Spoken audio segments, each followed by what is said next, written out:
হ্যাঁ, ছোট্ট একটা হাদিস শেয়ার করছে। নবীজির মোট স্ত্রী ছিল কয়জন বলেন তো?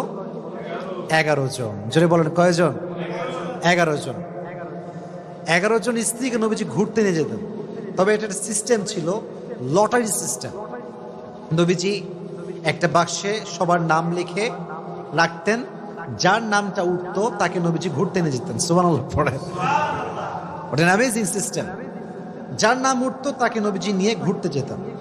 তো একবার নবীজি লটারি করলেন, একটু মনোযোগ দিয়ে শুনতে হবে।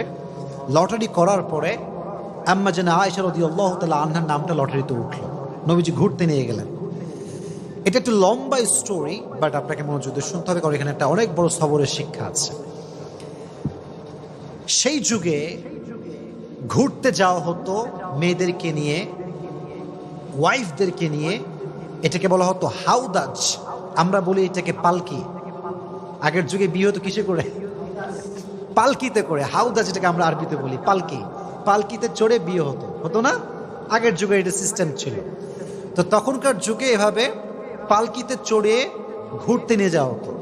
তো আম্মা জান আয়েশা রাদিয়াল্লাহু তাআলা আনহাকে পালকিতে চড়ে নিয়ে যাওয়া হচ্ছে ঘোরার জন্য। তো যখন কাম ব্যাক করবে বাসার দিকে, এক্স্যাক্টলি ওই সময় এসে আম্মা জান আয়েশা রাদিয়াল্লাহু